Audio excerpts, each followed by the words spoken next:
Cuántas canciones hermosas para hablar del nacimiento de Jesús de Nazaret.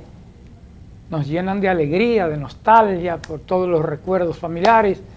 Saludos amigos y amigas. Así dejamos iniciado nuestro espacio del día de hoy. Monseñor, cuénteme. Bien, ya tú estabas deseando felicidades. Felicidades, sí. Todo. Usted recuerda una canción que decía, bonita, bonita. Esta noche es Nochebuena, vamos al monte hermanito a cortar un arbolito, porque es la noche serena. Los reyes y los pastores andan siguiendo una estrella. Le cantan a Jesús niño, hijo de la Virgen Bella. Arbolito, arbolito. Si usted me dice que le iban a cantar. Es verdad que nosotros estamos por nuestra cuenta. Polo, porque Sí, sí. tú no tienes ni vergüenza. Te pegas a cantar. ¿Qué palabra que? Prigenio, dígame cómo era la palabra. ¿Tú no Pregenio. Pregenio. Esa es ¿Qué quiere? de una zona de San Cristóbal. Sí. No tiene pregenio. ¿Y qué querían decir? Juicio. Juicio. Juicio. Ah, qué bien. Como juicio, no tiene pregenio. Pregenio. En una zona de San Cristóbal se usaba esa palabra. Bien, no estamos analizando palabras ni nada, todavía sino nos adelantamos. saludando a nuestra gente ya el cuarto domingo de Adviento y Nochebuena ahí y Navidad de una vez. Caramba, esto llegó como pronto. Y a pesar de las lluvias, de los damnificados, primero muchos, ahora un poco menos, pero de entrada diríamos que aspiramos a que un día haya la debida organización, los asentamientos humanos controlados orientados por la autoridad. Lo deseamos, porque lo que hemos dicho tantas veces, Polo, se mudan a la orilla del río Osama o el Yaque o donde sea. Ya yo conté en Baní la que pasaba yo en cada temporada ciclónica. Y tú, no, que privas en joven, Sí, sí. debes recordar que a un señor yo le ayudé con unos centavitos para terminar su casa. Entonces, muy bien, casa de plato y todo.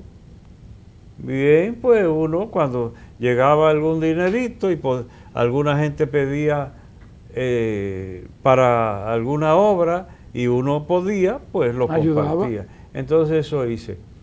Ahí vino, me parece que fue el ciclón George, que hizo mucho daño. Sí.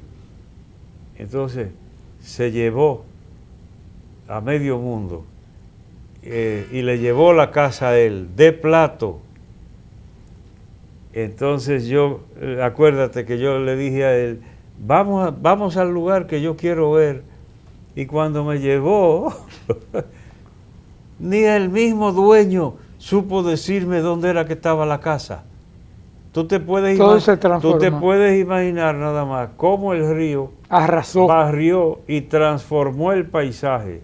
Ni el mismo dueño, una casa de plato, y no supo decirme, aquí era que estaba. Se llevó, porque si había un árbol que podía indicar que ahí era, se llevó todo. Entonces, aspiramos a que la autoridad pueda estar vigilante con los asentamientos humanos, incluso, ¿cómo se llama lo que regula las ciudades, las edificaciones, etcétera? ¿Cómo se llama eso? Sí, en los ayuntamientos está ese departamento. No, pero ¿cómo se llama eso? Hay una palabra para indicar eso, una autoridad que vigila por los asentamientos en las ciudades, etcétera, etcétera, que no sean lugares peligrosos. Polo, pero hoy estamos, parece que el tiempo será que pone a uno así. Antes de adentrarnos en la palabra, debemos mencionar y dar nuestras condolencias, como mucha gente lo ha hecho, a Monseñor Alfredo, Ramón Alfredo de la Cruz Valdera, obispo de San Francisco de Macorís, a Luis Manuel de la Cruz, su hermano mayor que él, y a todos los demás por el fallecimiento de Ramón Emilio de la Cruz Valdera, que lamentablemente fue asaltado en Santo Domingo, de manera semejante a lo de mi hermano Domingo, que murió en un asalto. Pues exactamente Ramón Emilio de la Cruz Valdera, hermano de Monseñor Alfredo de la Cruz Valdera, pues murió a causa de un asalto. Gracias a Dios que parte de mi familia, que es muy cercana a ellos, pudo acompañarlos allá en San Francisco, Constantino y otros, porque Constantino, mi hermano, Juan Constantino, que uno le dicen Juan y otro Constantino, fue muy cercano porque iba y se pasaba hasta 15 días cuando muchacho en las gordas de Nagua. Pero ahora fue en San Francisco de Macorís, así que oramos por Ramón Emilio de la Cruz Valdera y la cosa se queda en San Francisco de Macorís, porque allá precisamente falleció Sor Venecia Cabrera. Sor Venecia Cabrera perteneció primero a las hermanas del cardenal Sancha y luego ella fundó un grupo religioso, Hermanas de la Divina Misericordia, a la que pertenece la hermana Aracelis, que tú conoces bien, sí. La hermana Aracelis Mansueta y otras, ¿cómo se llama? Apellido Sirí, que es de Monte Adentro. De Monte Adentro, de esos lados por ahí. No me acude el nombre ahora, porque yo tengo que acordarme de una profesora de Baní para acordarme del nombre de ella, pero ahora no me llega ni una ni otra. Pues hemos encomendado a ambos, Ramón Emilio de la Cruz Valdera y Sor Venecia Cabrera, que ella es oriunda de Inver de Puerto Plata.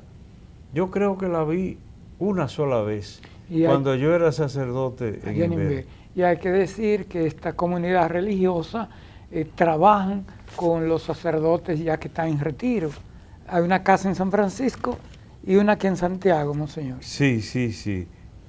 Pero en la de San Francisco, yo no sé si está funcionando ahora.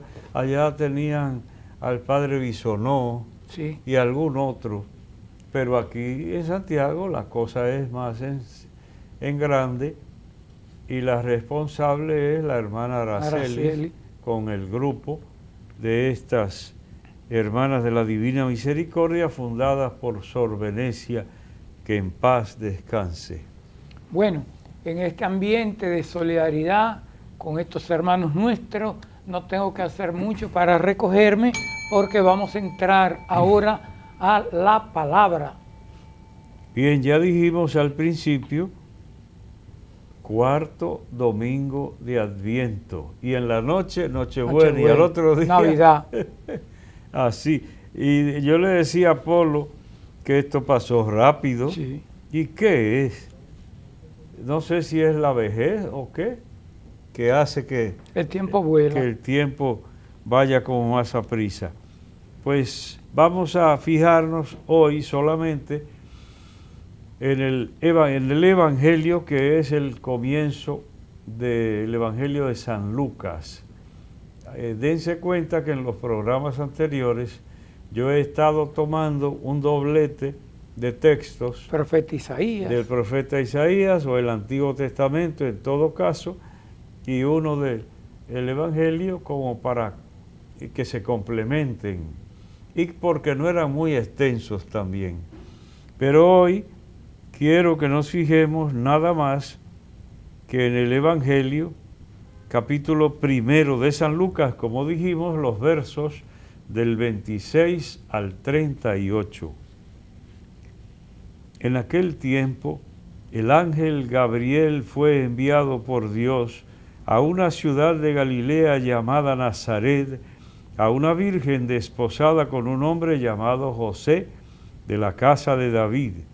El nombre de la virgen era María. Bien, hasta ahí, Polo, ¿qué te llama la atención de esa entrada? Y acuérdate quién lo escribe, que es Lucas. Lucas. ¿Qué te llama la atención? Los detalles, la contextualización, ubicación del hecho. Bien, se ve que tú no bebiste antes de venir para... Polo de casualidad bebe agua. Agua, sí. Sale barato. Sí. Entonces, precisamente, es algo típico de Lucas, que es acucioso. Entonces, hay que ver, por ejemplo, el comienzo de los Hechos de los Apóstoles. No quiere que nadie piense que es una fantasía lo que él está presentando.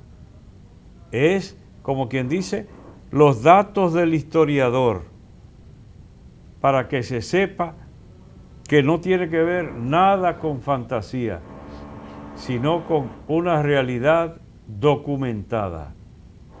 Entonces, ahí tiene, en aquel tiempo, sí, es la forma común de iniciar. El ángel, y no un ángel, el ángel Gabriel. Que no es desconocido en la Escritura, además. Y se presentó porque le pareció. Fue enviado. Entonces, enviado por Dios, es un semillero de datos este comienzo.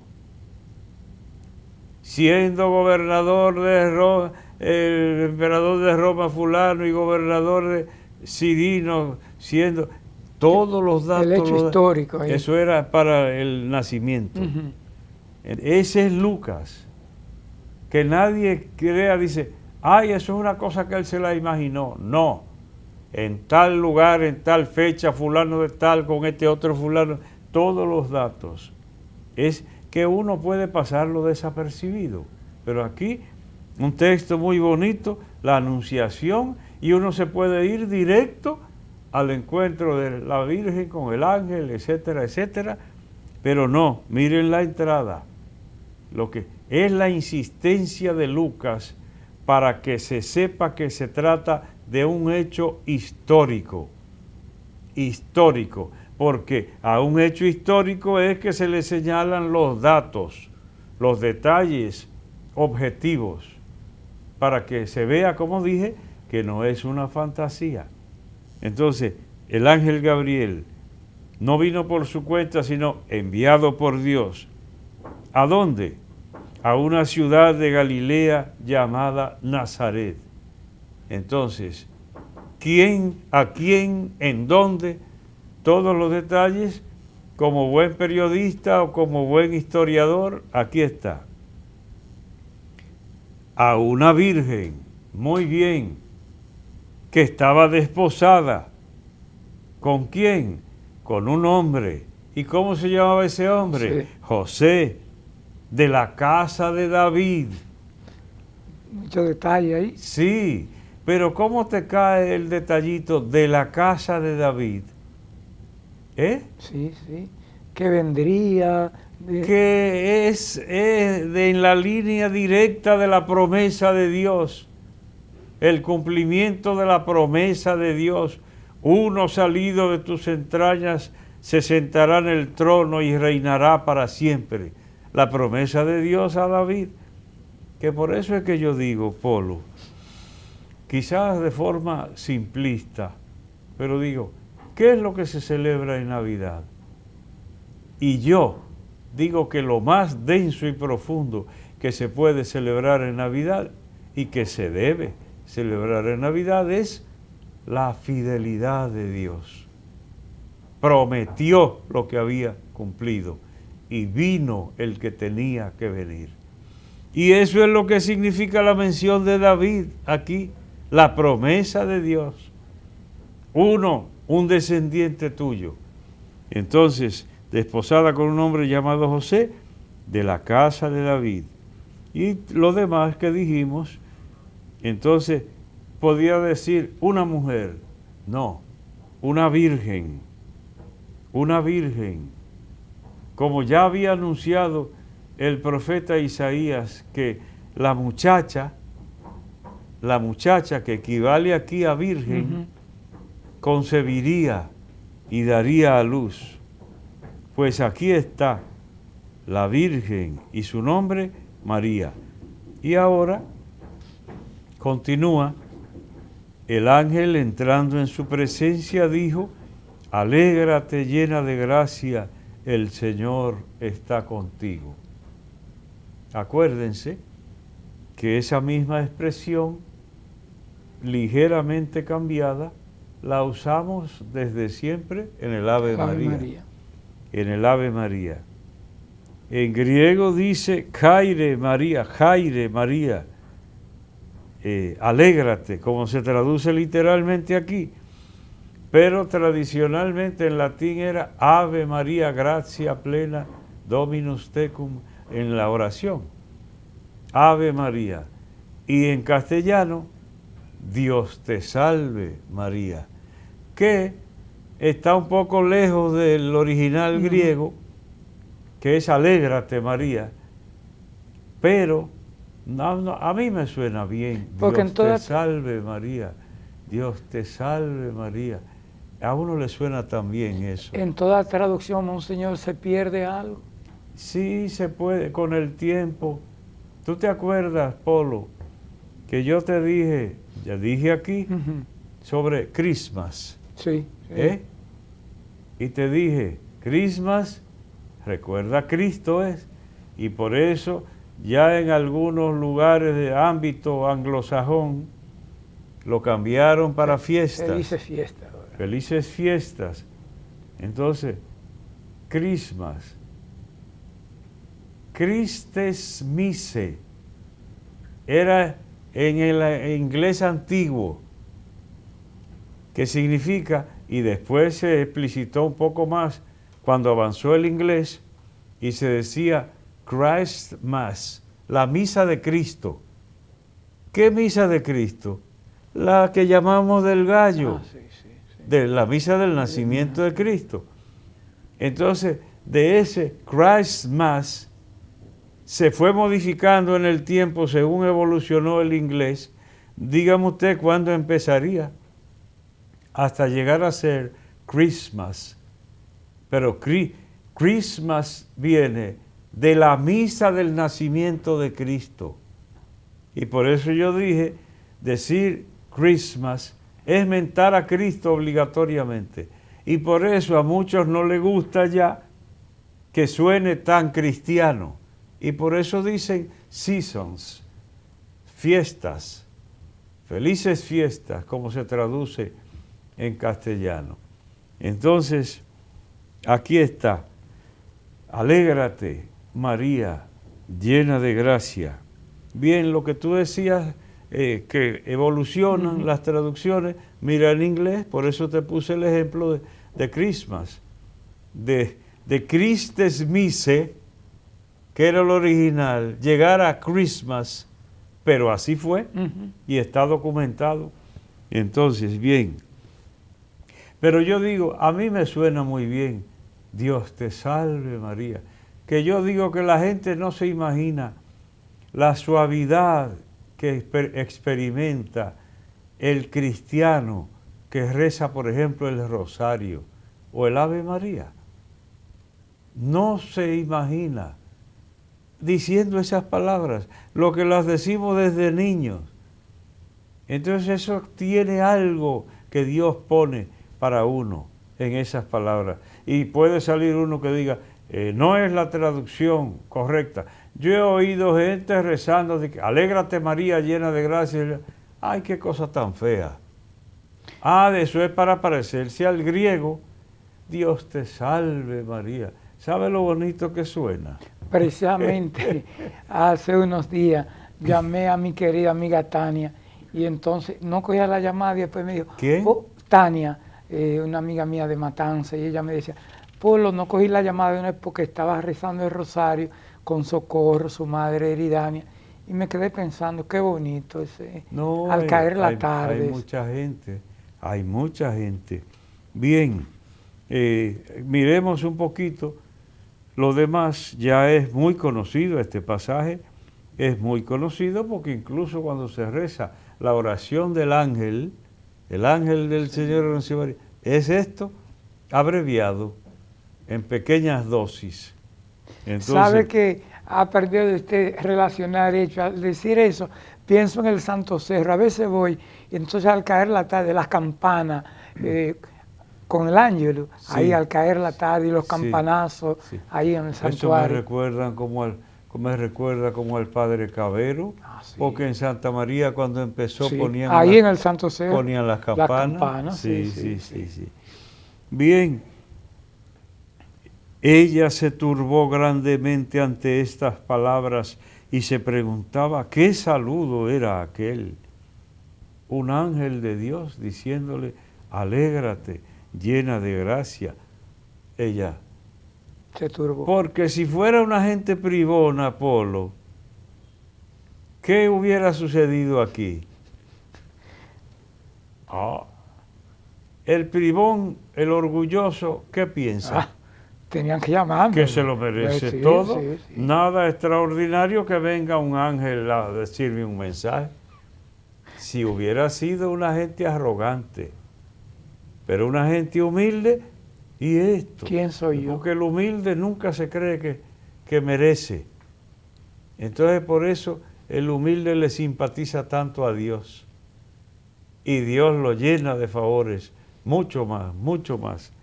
Parece, Polo, que nos está llegando el momento de la pausa y para que continuemos luego en el segmento siguiente. Nos vamos a una breve pausa, luego venimos con la continuación de la palabra, la palabrita y otros contenidos. Esto es Comunicación y Vida.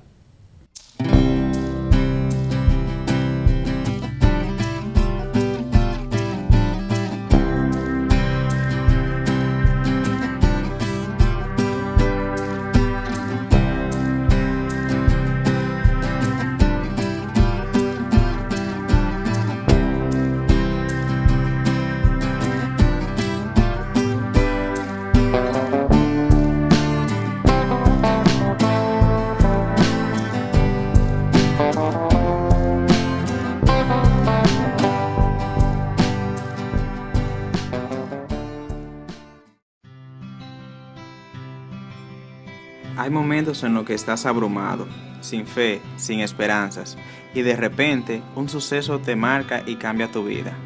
Esto es lo que ha cambiado la mía.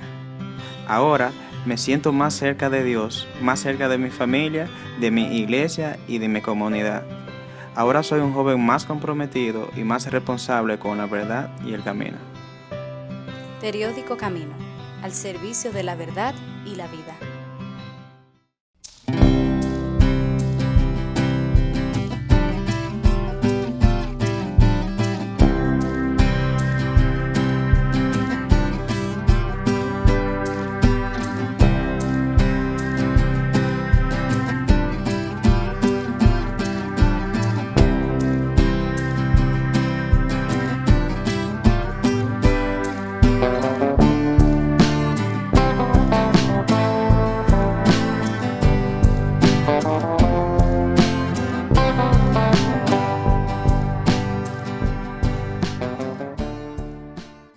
Gracias por continuar con nosotros. Seguimos con la palabra.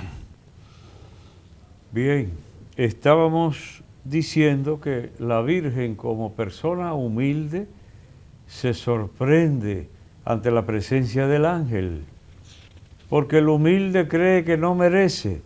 El arrogante y el orgulloso dice, pero se trata de mí.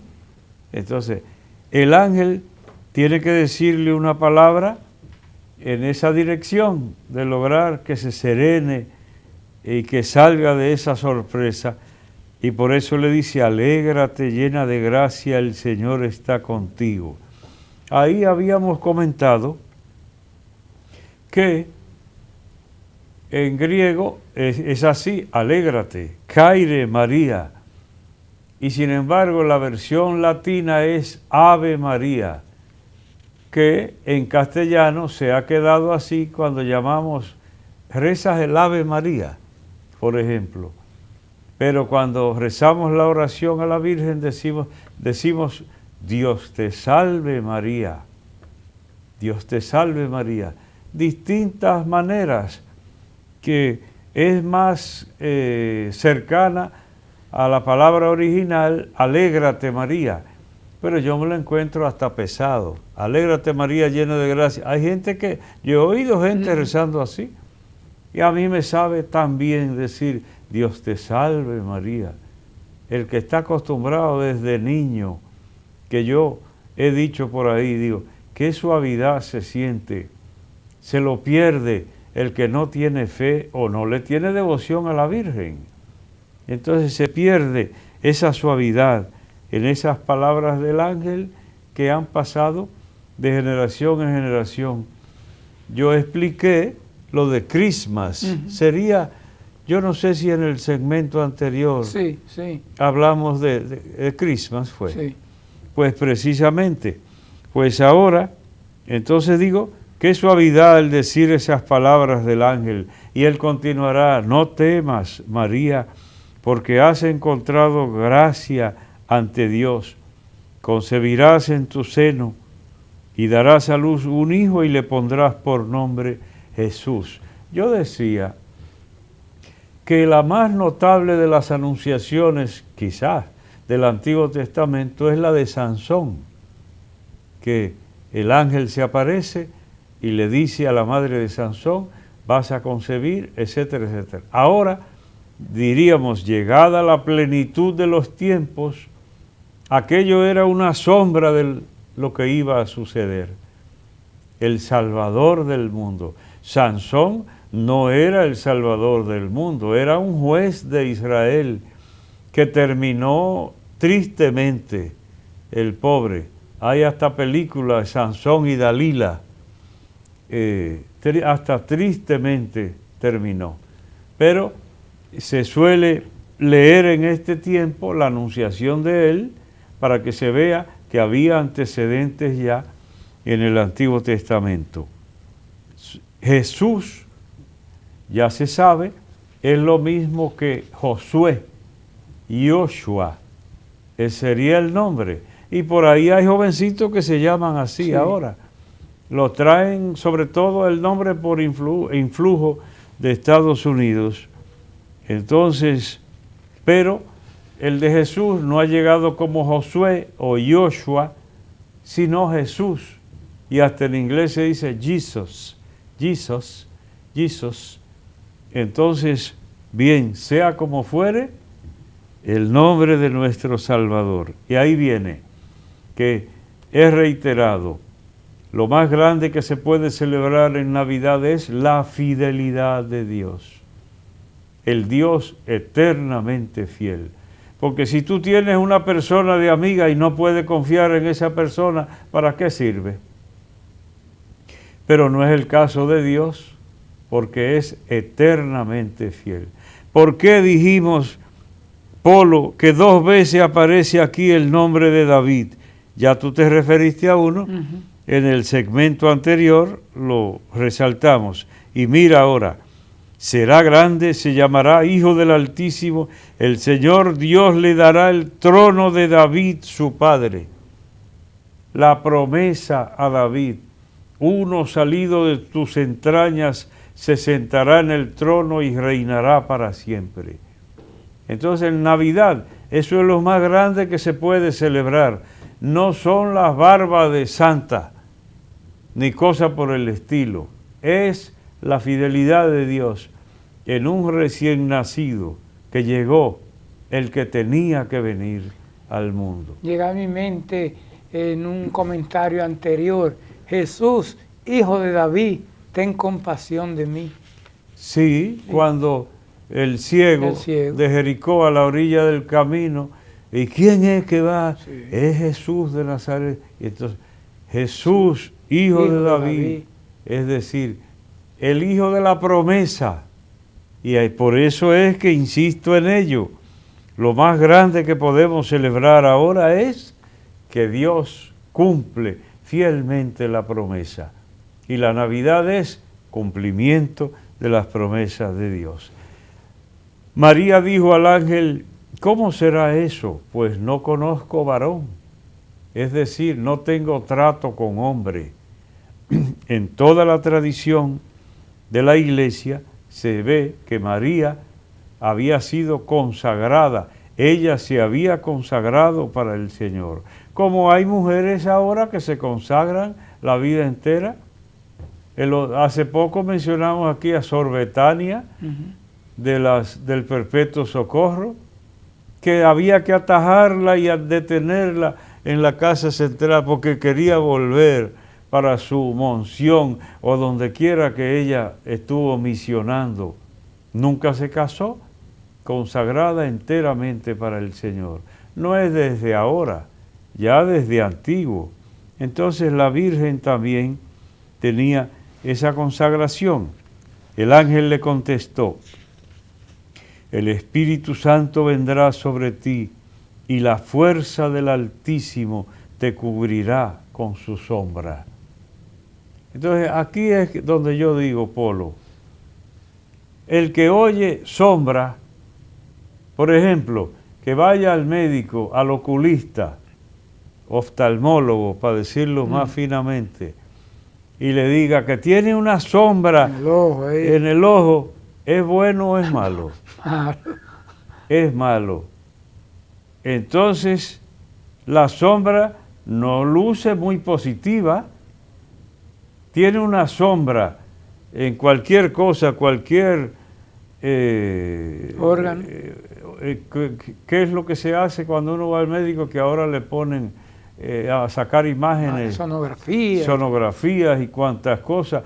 Tiene una sombra ahí en el hígado o en el qué sé yo qué. No es bueno. Pero aquí, sombra tiene un sentido positivo. Como lo tiene alguien que esté con un calor tremendo y un solazo quemándose y se meta debajo de un árbol a una sombra. Lo cubre. Papá trabajando en el conuco, yo iba a ayudarle y cuando picaba mucho el sol, me metía hasta debajo de la sombrita de las matas de yuca. Un gran trabajador, ¿eh? Entonces, aquí, acuérdense ustedes, que cuando el pueblo va por el desierto, de noche la conducía, lo acompañaba una nube luminosa y de día sombra para que no le picara el sol. La sombra de Dios. La sombra en este caso es presencia de Dios en favor de su pueblo. No podemos caminar con hambre bajo el sol. Bueno, bajo el sol, entonces Dios protegía con una sombra que protegía al pueblo mientras caminaba por el desierto. Sombra que equivalía a la presencia de Dios. Y ahora dice, en eso es que tenemos que pensar cuando escuchamos, el Espíritu Santo vendrá sobre ti y la fuerza del Altísimo te cubrirá con su sombra, como cubrió al pueblo del que ella forma parte, pueblo elegido. Por eso el santo que va a nacer de ti será llamado Hijo de Dios. Ahora, viene esta otra partecita. También tu pariente Isabel ha concebido un hijo en su vejez y ya está de 6 meses la que llamaban estéril. Porque para Dios nada hay imposible. Ese puntito es fundamental aquí, porque todo lo que sucede es imposible humanamente. Ese es el misterio de este texto del Evangelio. Todo lo que sucede aquí es imposible. Y sin embargo, Dios lo realiza. ¿Por qué? Porque para Dios nada hay imposible. Es bueno que el creyente no olvide eso, porque este mundo nubla a cualquiera, desanima. La realidad de este mundo a veces desanima. Entonces, Dios puede hacer hasta lo imposible. Entonces, ¿qué era imposible? Que una virgen concibiera. ¿Qué era imposible? Que no fuera por trato con un varón, sino por el Espíritu Santo. ¿Eso es imposible humanamente? Y luego Isabel, encima de ser vieja, estéril. Dos condiciones. Dos condiciones totalmente negativas. Y sin embargo, para Dios nada hay imposible. María contestó, aquí está la esclava del Señor, hágase en mí según tu palabra. Y el ángel se retiró. Luego, después de esto, saldrá ella, le dieron la noticia de Isabel. ¿Y qué pensó la Virgen? Ahora yo soy como una reina de belleza universal. Se fue a servirle. Que vengan a donde mí a rendirme pleitesía. No, si es la humilde que se asombra de que Dios la tenga en cuenta, ahora, ¿cómo va a reaccionar? Como persona humilde, servidora, debe estar necesitando auxilio, y allá fue a quedarse un tiempo con ella. Aquí está la esclava del Señor, hágase en mí según tu palabra. Entonces, ¿qué mensaje para el creyente? Para toda la vida, porque esto se proclama en Navidad, pero es para toda la vida, dispuesto ante el Señor. Por ejemplo, nuestra vocación al matrimonio, a la vida consagrada en el sacerdocio. ¿En qué se sustenta? En que Dios lo realiza. Y si Dios no lo realiza, el fracaso está anunciado. Yo celebré una boda una vez. No puedo contarlo todo, pero yo dije que la celebré. Yo soy tremendo, y eso está escrito, con la mirada puesta al cielo, pero no era por devoción, sino para evitar de ese modo hurgar en las interioridades pectorales de la novia. ¿Oíste? Sí. Esa está buena, Sí. porque el que me vio mirando al cielo dirá, ¡ay, es un místico! Está. No, es que la pobre andaba tan mal vestida. Sí. Y yo no tenía por qué estar curcuteando con la mirada. Y allí dije en esa boda, lo que se construye sobre la carne se pudre. Eso fue lo que me salió. Sí, sí. Lo que se construye sobre la carne se pudre. Y el matrimonio y la unión de dos que no se consolide en el Señor, sería que tuve boca de chivo. Me quedé cortitico con lo que dije. No puedo declarar. No puedo declarar. Pero aquello fue un desastre universal. No puedo declarar. Entonces, lo que se fundamenta en el Señor, aquí está la esclava del Señor. Hágase en mí según tu palabra. Sea el matrimonio, sea la vida consagrada. Si está puesta, fundamentada en el Señor, sucederán maravillas. Bien, Polo, pues... Bueno, concluimos con la palabra. ¿Qué toca? Sí, ahora toco. No, me quedé así. Entramos ahora a la palabrita. ¿Qué nos tiene? Esto está, oiga. Vamos a ver qué tenemos en la palabrita. Bien, bien, bien. ¿Tenemos una o dos?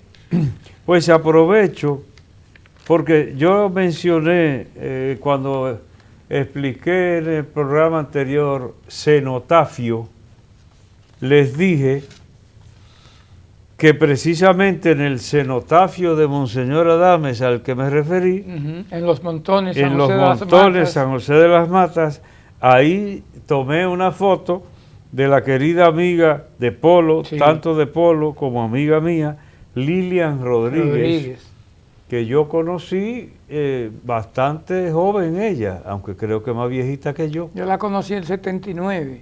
Entonces ahora volví a encontrarla hace 8 años, pues ahí está la foto en que frente al cenotafio en el cementerio de Los Montones, San José de las Matas, ahí está ella. Pero la palabrita de hoy, ¿Cuál? Polo, reburujar. Ah, sí. Ah, pero tiene que ver con la Navidad. Sí, reburujar. Ve a ver. Ah, una canción de Monseñor. No me reburujen esta diversión, que lo que la vida. Es liberación. Sí. De Monseñor Vinicio Disla. Vinicio Disla. Y entonces se me ocurrió, no caí en cuenta que era cosa. Después fue que pensé Sí. que ese canto de Navidad de Monseñor Vinicio Disla lo menciona. Entonces dice el diccionario de la Academia que reburujar es una forma coloquial. Sí. Cubrir o revolver algo haciéndolo un burujón. Oye, esa no te la sabes No, tú. Burujón, ¿no? No, pero de ahí es que viene reburujar y nosotros tanto que usamos reburujar, pero no conocemos burujón, que equivale a lo que nosotros llamamos chichón. Eso sí. Un chichón, Chichón. un bulto en la cabeza, como en los muñequitos que le dan y salen Ah, pero seguidos. yo pensé en lo otro, un chichón en la frente. Ajá, pues lo mismo. Bueno. Un chichón, o aquí a los muñequitos le dan y le sale ahí mismo el chichón. chichón. Entonces, aquí pone de Cuba. Yo creo que el diccionario de la Academia tiene demasiada Cuba. Cubanismo. Yo no me explico por qué. Esa es la impresión. Pero yo tengo una Yo idea. que manejo bastante ese diccionario desde que el mundo es mundo, y creo que ha crecido un poquito en palabras de Santo Domingo, de la República Dominicana, dominicanismo diríamos. Yo lo relaciono al hecho histórico, como sabemos, 1898, pero aún así, la presencia española en Cuba. No, pero después de eso, ¿cuánto hace que ya no Sí, está? pero eso Pero permanece. si puede que haya gente que se haya movido más para que hacer incorporar términos, Puede ser. cualquier cosa ahí. Entonces, bien, multitud de personas o cosas aglomeradas en un lugar. En Cuba lo llaman chichón, aquí no. Aquí un chichón solo es un golpetazo en la frente o en la cabeza sobre todo. Chichón, bulto, que resulta de un golpe se hace en el cuero de la cabeza. ¿Tú ves? Que por eso yo te señalé aquí, como en los muñequitos, pero puede ser en la frente. Bueno, la imagencita que pongo ahí lo declara, en la cabeza. Bien. ¿Otra palabrita? Sí, ¿cuál? Pollino y también pollina. Esa se conoce, Sí. pero aquí no se usa así. Solo cuando se lee en el Domingo de Ramos, se presenta a Cristo que le llevaron un pollino para él entrar cabalgando Un asno, a un Jerusalén. Un asno joven, Joven. un burro burro. Ujú. joven. Eso es un pollino. Pero también en otros lugares, pollino es una persona simple, ignorante o ruda. Burro. Pero le dicen pollino, Sí. como para disimularlo un poco. ¿Y qué dice de la pollina? Entonces, Puerto Rico y República Dominicana, flequillo. Bueno, las mujeres usaban antes. Entonces, lo que tú dices pollina, Sí. nosotros decimos pollina, es lo que en otros países y España se llama flequillo. Exacto. Eso se llama flequillo, Hubo una época que La era pollina. la pollina en la frente ahí. pero es flequillo, que en inglés dicen fringe. que es el flequillo, la pollina. Ahí le pongo el burriquito y también una dama con su pollina. Sí, allí. Bien, Polo, esa Bueno, era la segunda terminamos. cápsula. Terminamos con la palabrita. Ahora entramos a La nuestra cápsula de doctrina social de la Iglesia y tomo hoy el número 152. El movimiento hacia la identificación y la proclamación de los derechos del hombre es uno de los esfuerzos más relevantes para responder eficazmente a las exigencias imprescindibles de la dignidad humana. Y la otra parte dice, el magisterio de la Iglesia no ha dejado de evaluar positivamente la Declaración Universal de los Derechos Humanos, proclamada por las Naciones Unidas el 10 de diciembre de 1948, que Juan Pablo II ha definido una piedra miliar en el camino del progreso moral de la humanidad. En mi librito que viene, Polo, Sí. hago yo referencia a eso diciendo, qué pena que a pesar de todo eso, acuerdos incluso universales de derechos humanos, y que todavía se esté hablando de prostitución infantil, de turismo de prostitución, como se van a países asiáticos, por ejemplo, promovidos en base a eso, que todavía se dé esa situación. Entonces, ¿dónde queda la dignidad de una persona? Bien, por supuesto, no se diga cuando niños y niñas son violentados hasta por sus propios parientes, o no se digan los casos de algún sacerdote. Entonces, ¿dónde va a quedar la dignidad de sobre todo de un inocente?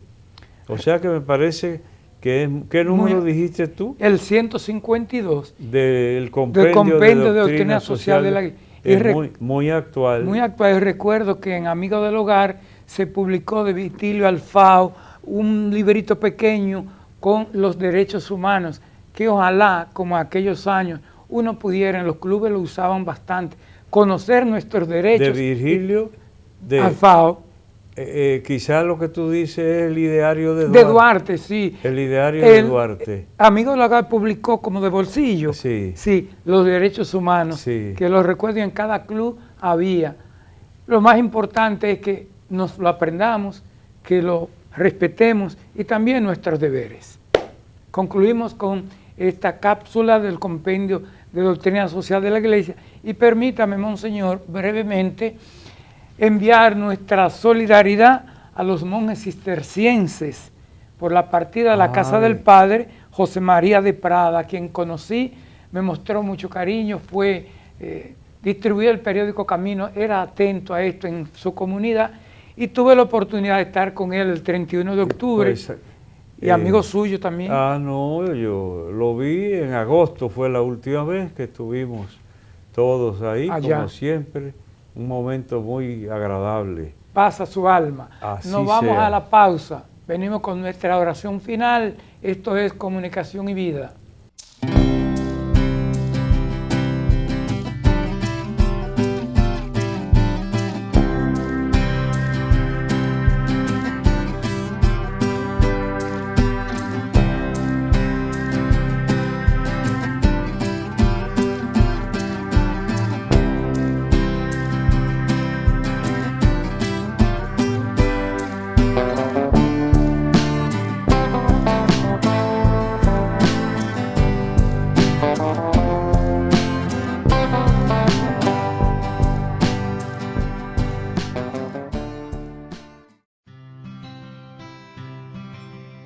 Hay momentos en los que estás abrumado, sin fe, sin esperanzas, y de repente un suceso te marca y cambia tu vida.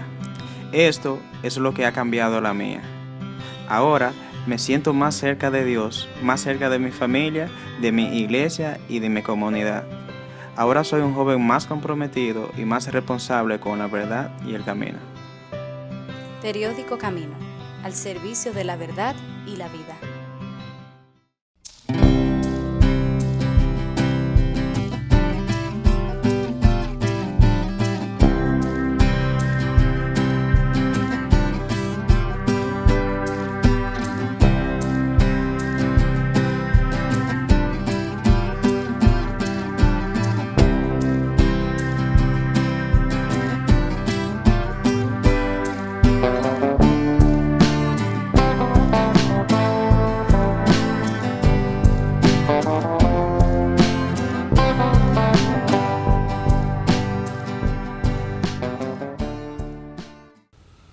Te pedimos, Señor, que bendigas a todos los que defienden a los niños, organizaciones y personas que se dedican al cuidado de ellos, para que cada día se respete más el derecho que ellos tienen más que nadie a la integridad, al cuidado, para que puedan crecer sanos y llegar así a la edad adulta. Danos la gracia de vernos libres algún día de los abusadores y de los que no respetan la dignidad que tú has puesto en cada uno de ellos. A ti te lo pedimos, que vives y reinas por los siglos de los siglos. Amén. Gracias por haber estado con nosotros. Feliz Navidad. Nos encontramos la próxima semana.